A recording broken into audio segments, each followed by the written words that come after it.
ఏమనుకున్నావు? పెద్ద కంద కొడుకుని అయిపోయిందండగా. ఎక్కడ ఇంకా సింగన్న మిగిలే ఉన్నాడు. బాత్రూమ్కి వెళ్ళొస్తాను. నమస్కారం సార్. రా సార్ మీరు నన్ను లోడ్ వేసుకుని హైదరాబాద్ వెళ్ళని చెప్పారు కదా, అక్కడ కర్ఫ్యూ ఉందండి సార్. ఆ సంగతి ఆయనకి తెలీదా?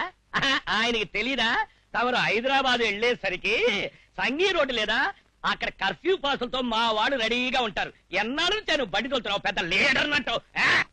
సార్ మీరు మా బండి యజమాని, మీరు చెప్తే వింటాం గాని కుక్కలు మురిగితే వినం సార్. సార్ రేపటితో కర్ఫ్యూ అయిపోతుందట, ఎల్లుండి లోడ్ వేసుకెళ్తాం సార్ ప్లీజ్.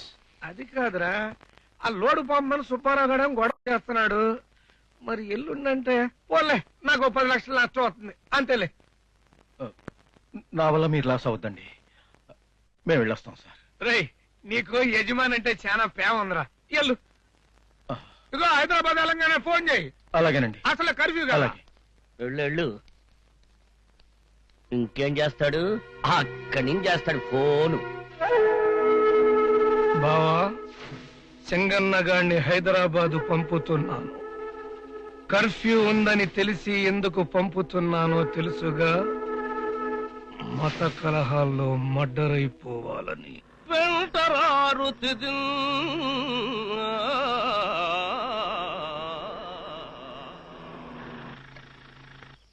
ఏంటి బావా, దర్గా దగ్గర లారీ ఆపు కూర్చోండి, చిన్న కార్లో మనుషులు వచ్చి సిటీలో తీసుకెళ్తున్నారుగా, ఏరి రారే. ఇదిగో బావా, సంఘీ దగ్గర పాస్ ఇచ్చేటప్పుడు ఏం చెప్పారు? కారు వచ్చే వరకు దర్గా దగ్గర ఉండమన్నారు, అవునా? ఉందాం, ఈ లోపటి అందుకో ఎందాం.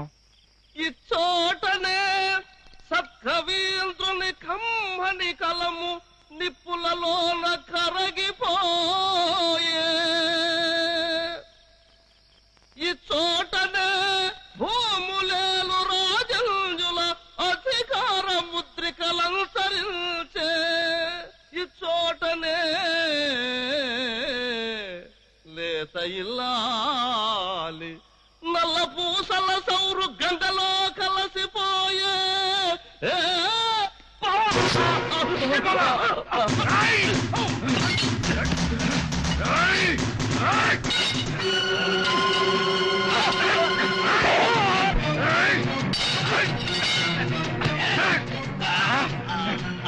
చెప్పు, ఎవరు పంపారు మమ్మల్ని? చెప్పు, చెప్పరా?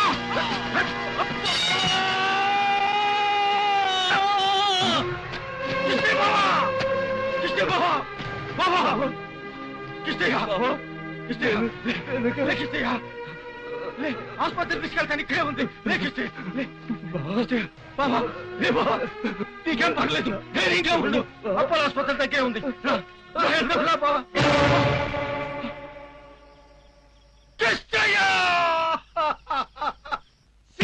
చంపినారా అంటే కిస్తయ్య గారిని చంపుతా ఉంటారు నువ్వు? నేను సింగన్నని చంపడానికి ప్లాన్ వేశాను సార్. ఈలోగా కిస్తయ్య గారు అడ్డొచ్చాడు. సార్, హైదరాబాద్ నుంచి సింగన్న కిస్తయ్య శవంతో బయలుదేరాడంట. మిమ్మల్ని నష్టపరిహారం అడబోతున్నాడంట. మీ చెల్లెలు గారు మీకు ఈ విషయం చెప్పమన్నారు సార్. వాళ్ళ సావు మనం, నేనెవరు? అన్నా అన్నా, మా ఆయన పద్యం పాడుతున్నప్పుడల్లా వన్స్ మోర్ అనేవాడివి. ఆయన మళ్ళీ పాడేవారు కదా. ఇప్పుడు ఒకసారి, ఒకే ఒక్కసారి వన్స్ మోర్ అనన్నా. ఆయన బతుకుతారన్నా అన్నా, ఆయన బతుకుతారన్నా.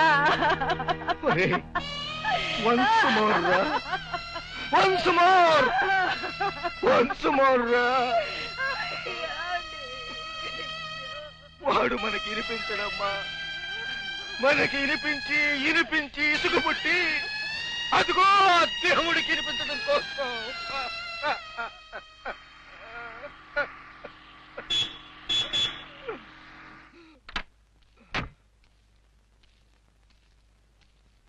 ఆగండి సార్, ఆగండి.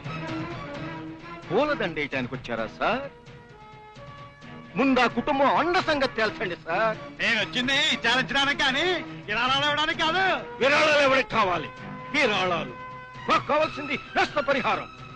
వెళ్ళండి, ముందు మీ బాబురావుని రమ్మనండి. ఏంటి, మా భవన్ రమ్మంటావా? 250 లారీలు ఓనర్ని ఒక క్లియర్ గా చెప్పితే రమ్మంటావా? 250 లారీలు తోలే డ్రైవర్ల పేట సార్ ఇది. ఇది రౌడీల అడ్డా కాదు, చెడిపోయిన వాళ్ళ గడ్డ కాదు. వాళ్ళ పుట్టు సంగతి తెలిసిన ముందు నువ్వు లారీ సరుకు ఓనరు, వాడు లారీ ఓనరు. మీ ఇద్దరు కలిసి వాడికి నష్టపరిహారం చెల్లించండి. సింగన్న, బాబురావు గారు డబ్బు పంపించారు. కిష్టయ్య దహన సంస్కారాలకి 1000 రూపాయలు ఇచ్చారు.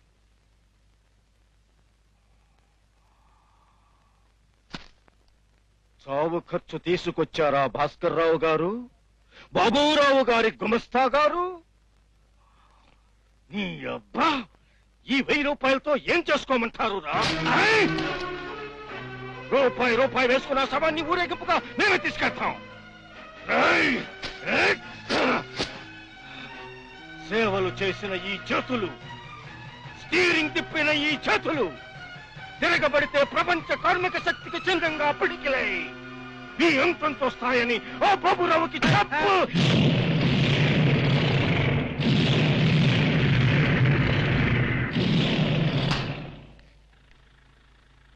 ఆడెవడరా లారీ లేపడానికే పడే.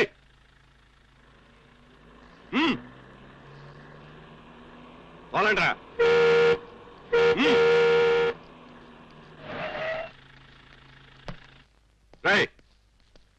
నన్ను తొక్కుకుంటూ వెళ్ళిపోరా, నా నెత్తిన ముద్దను దాటుకుంటూ వెళ్ళిపోరా.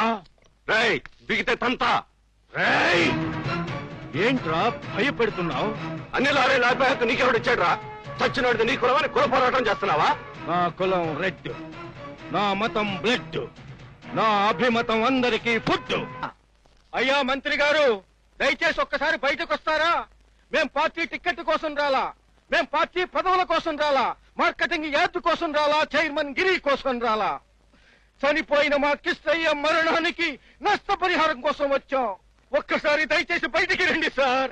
మంత్రి గారు మీతో మాట్లాడరట, మీరు వెళ్ళిపోయిగా. ఏంటి సార్, మేము ఈ దేశ పౌరులం కాదా? మేము ఈ రాష్ట్రంలో పుట్టలేదా? మేం పన్నులు కట్టడం లేదా? ఓటు హక్కు వినియోగించుకోవటం లేదా? ఏం సార్, మేమేం గూండాలమా, దాదాలమా, లేక మీ కట్టడాలు కూల్చడానికి వచ్చామా? అవన్నీ మా తెలుసు. ఎల్లు ఎల్లని ఈగల్ని దోమల్ని ఇసిరినట్టు ఇసిరేస్తే ఎల్లే టైపు కాదండి మాది. అయితే ఏం చేస్తాం? మంత్రి గారు గనక ఇక్కడికి రాకపోతే మేము లోపలికి వెళ్తాం. లోపలికి వెళ్తే లాఠీలతో వీపులు బద్దలు కొట్టిస్తాను.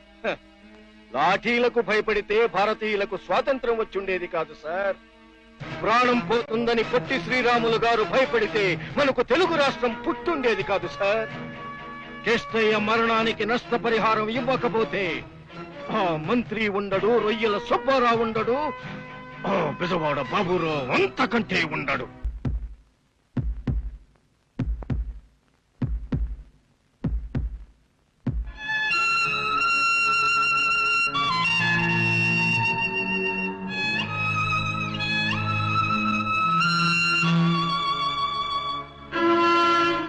హలో డాక్టర్ గారా, ఒక్క నిమిషం. మా అన్నయ్య బెజవాడ బాబురావు గారు మాట్లాడారు.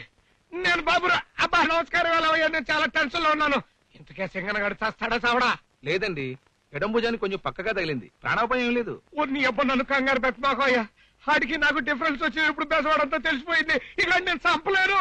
ఇదిగో బాబురావు, బాబు అబ్బా ఆసుపత్రిలో తెస్తే కేసు పోలీసుల మీద కొట్టాయా? చూడు, ఆ సింగన్ గాడు చావకూడదు, ఆడు బతికి తీరాలి. నీ ప్రాణాలు అడ్డం వేసైనా సరే అని బతికించాలి, సరేనా? మద్దర్లంటే భయపడతా. నువ్వే మంత్రివయ్యా. నన్ను మంత్రిగా చుట్టూ నీకు ఇష్టం లేదా ఏమిటి?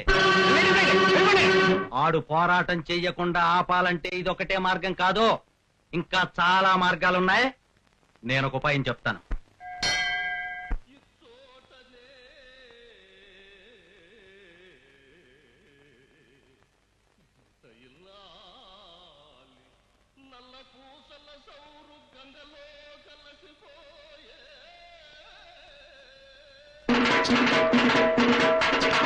అయ్యో అలా వెళ్ళకూడదండి, ప్రమాదం.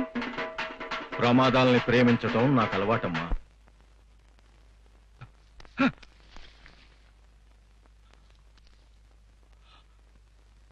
ఏమైంది?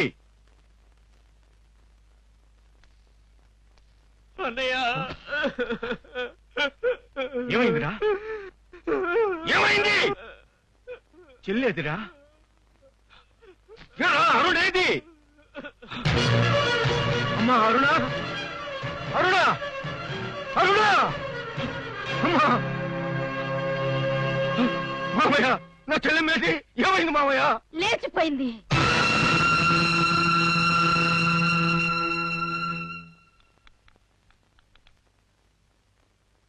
ఏమన్నావు? లేచిపోయిందిరా. కట్నం ఇచ్చి నా కొడుకుని కొనుక్కోలేనని చెప్పావు కదా, అందుకని తాళి కట్టక ముందే వాడితో కాలు జారిందిరా. వాడికి సుఖాన్ని రుచి చూపించి లేపకపోయింది దొంగ ముఖం. శభాష, 25 ఏళ్లుగా నేను చేయలేని పని నువ్వు చేసావు. నువ్వు షుగర్ పేషెంట్వి, నీకు తీపి పడదు. తీపి మాటలు మాట్లాడలేవు, తీపి పనులు చేయలేవు. అందుకే వాళ్ళిద్దరూ ప్రేమించుకుని వెళ్లిపోయారన్న తీపి వార్తని లేచిపోయారన్న చేదు మాటగా మార్చేశావు. సింగన్న, నా చెల్లెలికి ఇచ్చిన మాట నేను తప్పాను గాని నీ చెల్లెల్ని పెళ్లి చేసుకుని నా కొడుకు నా మాట నిలబెట్టాడు. వాడికి నేను తండ్రిని కాదయ్యా, వాడే నాకు తండ్రి.